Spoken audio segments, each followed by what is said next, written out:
The actions of the Justice League battling against the dark multiverse cracked open the source wall and brought about the greatest calamity known to the DCU.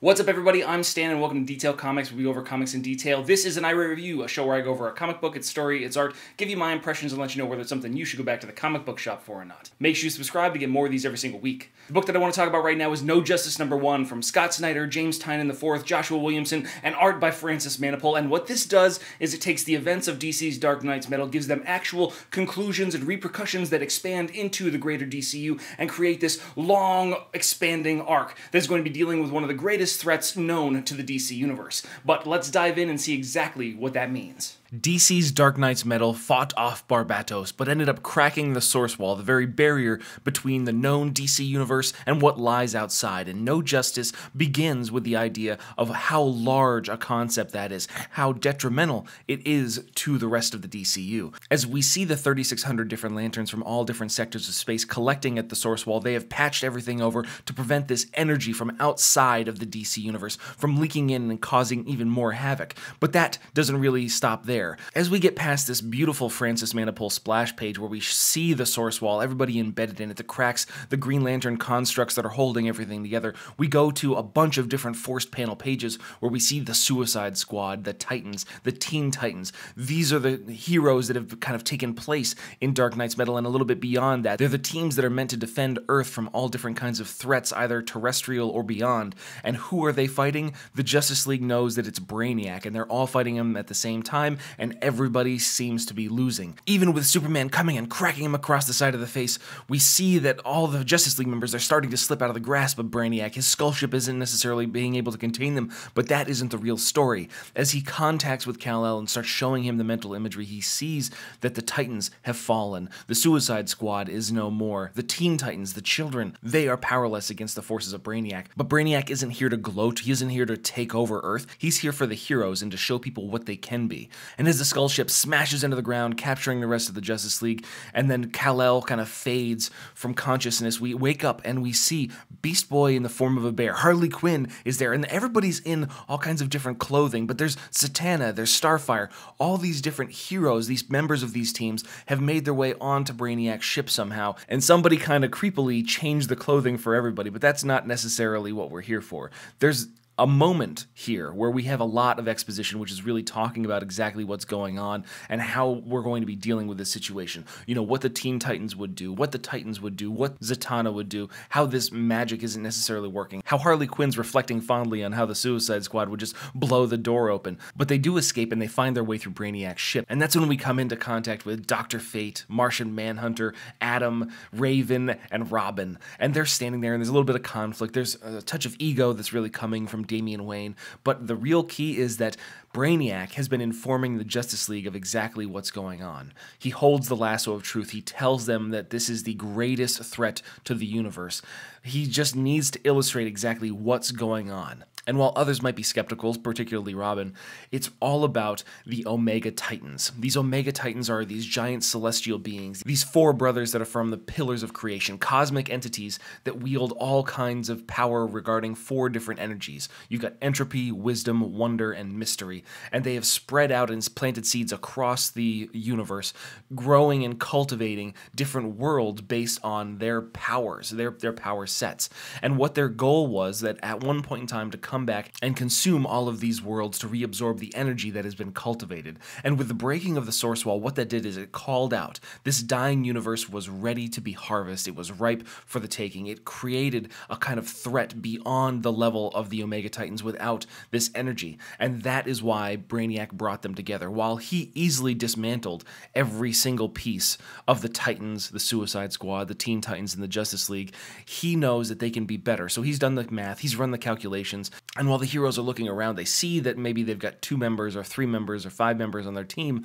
There are other members that need to be introduced, and that happens to be Lex Luthor, Deathstroke, Lobo, Sinestro, Etrigan the Demon, and Starro. And you get that whole bad guys, good guys teaming teaming up to save the universe story, which is very blockbuster. The whole thing behind Scott Snyder, Joshua Williamson, and James Tynion as they're writing this is that this is a big blockbuster movie style story. The visuals from Francis Manapul are phenomenal, but the continuity, the connective tissue that deals with this is distinctly metal. It's got heavy imprints and fingerprints from Scott Snyder, but the style of it, the storytelling that he's trying to push forward, is very much in that action, adventure, giant scope, blockbuster style story. Because we've got a parallel plot thread, and that's a very key point of blockbuster storytelling, and it happens to be Amanda Waller, the person that runs the Suicide Squad, has captured the greatest psychics, and she is working on hacking Brainiac himself using the psychic energy. We do get some quieter times, though. You've got Lex Luthor having a conversation with Martian Manhunter, trying to talk to him about how his place needs to be regained inside the Justice League, how he's going to serve in that role, which is setting the stage for the primary Justice League book. You've got Lex Luthor, who is, a villain playing a hero, and now possibly playing a villain again. The conflict between Starfire and Sinestro. All these different characters have different reasons to dislike each other, to distrust each other, but how are they going to start working together? How are they going to be bonded together? Because, Robin left Harley Quinn for dead when they were in the DC Dark Knight's Metal crossover in Gotham, but you've got somebody like Lobo and the Atom. They've been working together on Justice League of America for quite some time. And Starro's just kind of a psychic bastard starfish anyway, so he takes over Deathstroke. He's about to cut somebody down, but Brainiac shows them Kolu, his home planet, and the Omega Titan. It's standing over the planet 2,000 feet tall, ready to tear it apart and reabsorb the energy, a sight that they haven't necessarily seen. This is a scale that is unlike what has appeared evidently inside the DC universe, causing Kal-El to call out, my god. But Brainiacs, no, they're not gods, they're destroyers. He has specific instructions. They need to team up, they need to go to these various places, they need to follow his instructions exactly, and they need to find these 4 cosmic trees. But at the same exact time, Amanda Waller is initiating her plan to take the psychics and hack Brainiac to find out exactly what's going on. She is tired of being on the back end of this. She wants to have all the information. She wants to know exactly what's going on. She wants to be prepared, and this has catastrophic results. As they invade inside Brainiac's mind, trying to pull all the data, it explodes from the kind of constant constraint or trying to block this incursion while still trying to process. It's got catastrophic effects. He hasn't had a chance to finish his plan. What are they going to do?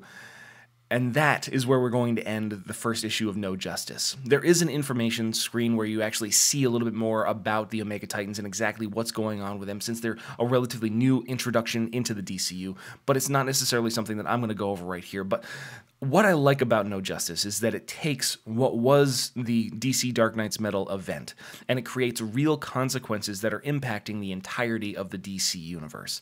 The Source Wall has gathered pretty much every Green Lantern out of the entirety of the universe, and they're there trying to throw a band-aid on what happens to be a cosmic level event.